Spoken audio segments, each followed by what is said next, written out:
സൂത്രൻ. ഷേരു ഒരു പട്ടിയേം പിടിച്ച് നടക്കുന്നത് കണ്ടല്ലോ. ഏ, ഷേരുവിൻ്റെ കൂടെ പട്ടിയോ? അതേത് പട്ടി? നാട്ടീന്ന് വല്ല പട്ടിയും കാട്ടിലെത്തിയോ? പട്ടിയെ കൂട്ടുപിടിച്ച് ഷേരുവിനെ ഒഴിവാക്കാനാണോ പ്ലാൻ? കുറുക്കനേക്കാൾ മെച്ചം പട്ടിയാണെന്ന് ഷേരുവിനെ പിടികിട്ടിക്കാണും. അവസാനം ഷേരുവിനും ബുദ്ധി വന്നു.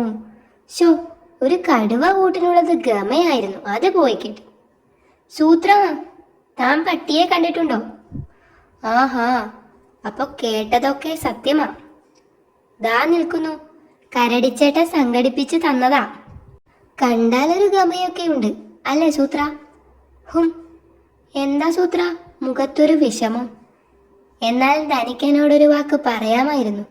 ഇതുപോലുള്ള സാധനങ്ങളെ താൻ കൊണ്ടു നടക്കുന്നത് എനിക്കിഷ്ടമല്ലെന്നറിയില്ലേ? അപ്പോ തനിക്കിവനെ ഇഷ്ടമായില്ലേ? എൻ്റെ കാര്യം വിട്, തൻ്റെ ഇഷ്ടം നടക്കട്ടെ. ഇനി താനായി തൻ്റെ പാടായി. സൂത്ര, എന്നാലും എൻ്റെ പട്ടി, തൻ്റെ ഒരു പട്ടി എനിക്ക് ശരിക്കും കലി വരുന്നുണ്ട്. ഇവനെ ഞാൻ... ആഹാ, ഞാൻ കൊടുത്ത പട്ടിയെ കല്ലെറിയും അല്ലേടാ നീ കരടിച്ചേട്ടൻ. അമ്മോ, ഇനി അറിയില്ലേ? ചേട്ടാ, സൂത്രന് പട്ടിപ്പാവ തീരെ ഇഷ്ടപ്പെട്ടില്ല. ഇത് ചേട്ടൻ തന്നെ കൊണ്ടുപോക്കോ.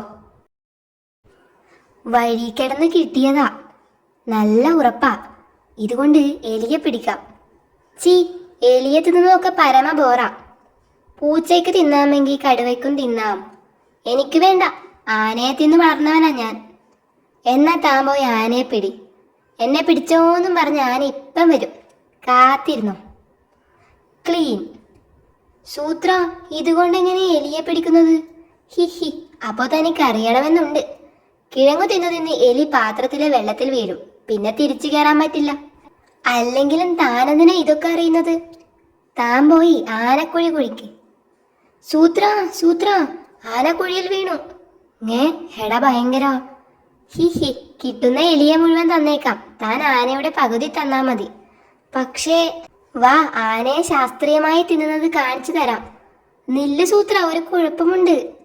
ആന വീണതേ തൻ്റെ കുഴിയിലാ. നില്ലടാ അവിടെ, ഇത് ഊരി തന്നിട്ട് പോയാൽ മതി.